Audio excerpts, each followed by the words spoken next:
messages transmitted at the request of the Centers for Disease Control.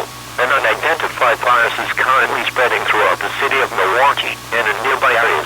Symptoms of this unidentified virus include the following: nausea, vomiting, sore throat, headache, high fever, lightheadedness, and loss of consciousness. If you are experiencing one or more of these symptoms, dial 911 or go to the nearest hospital immediately. Stay tuned to the station or other media outlets for further information.